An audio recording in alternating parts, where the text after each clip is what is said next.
Doctor Strange. In Kathmandu, the sorcerer Caecilius and his zealots enter the secret compound Kamartaj and behead its librarian. They steal several pages from a book belonging to the Ancient One, a long-lived sorcerer who has taught every student at Kamartaj, including Caecilius, in the mystic arts.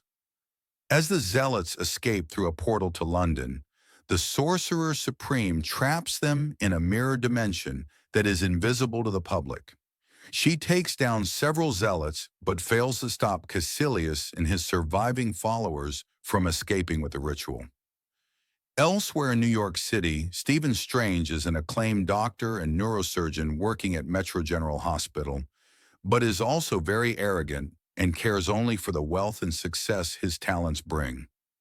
One night, as he travels to give a guest talk, he is involved in a car crash after diverting his attention from the road. Although he survives, his hands are badly injured, necessitating the insertion of metal pins into them. As a result, they continuously tremble, leaving Strange barely able to write his name, ending his career.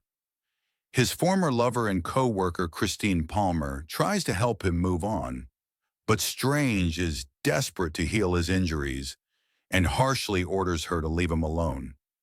After months trying experimental surgeries on his hands, using up all his money and resources, Strange seeks out Jonathan Pangborn, a paraplegic who mysteriously was able to walk again.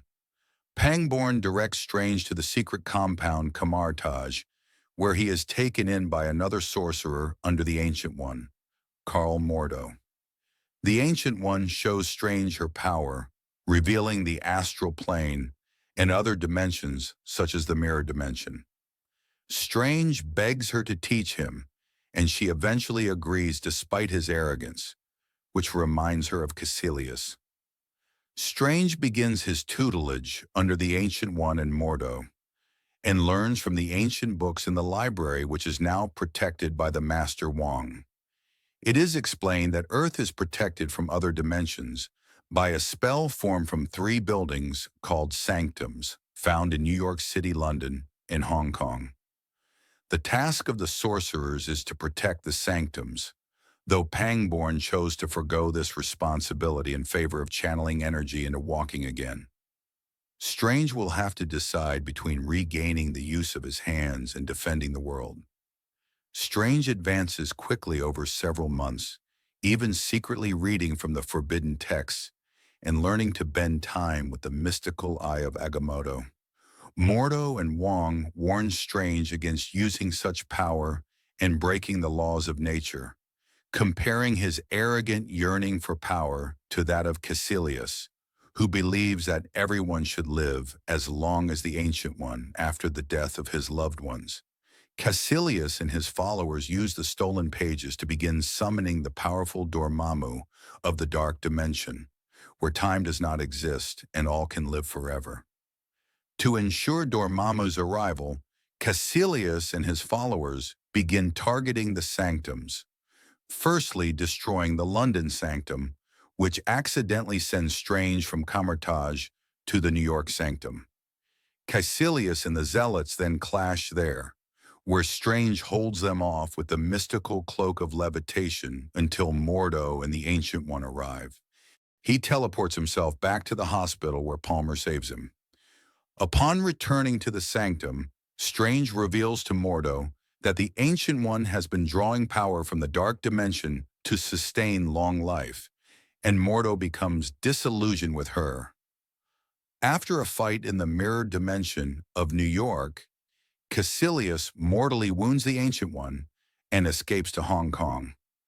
Before dying, she tells Strange that he and Mordo will have to work together to defeat Caecilius, balancing Mordo's steadfast nature against Strange's willingness to bend the rules. Strange and Mordo arrive in Hong Kong to find Wong dead, the sanctum destroyed, and the dark dimension engulfing Earth. Strange uses the eye to reverse time and save Wong, then enters the dark dimension and creates an endless time loop around himself and Dormammu. After repeatedly killing Strange to no avail, Dormammu finally accepts his bargain, leaving Earth permanently and taking Caecilius and the Zealots with him in exchange for Strange breaking the loop. Disgusted by Strange and the Ancient One defying nature's laws, Mordo renounces his sorcerer career and departs. Strange returns the eye, which is revealed to hold an infinity stone, back to Camartage and takes up residence in the New York Sanctum to continue his studies with Wong.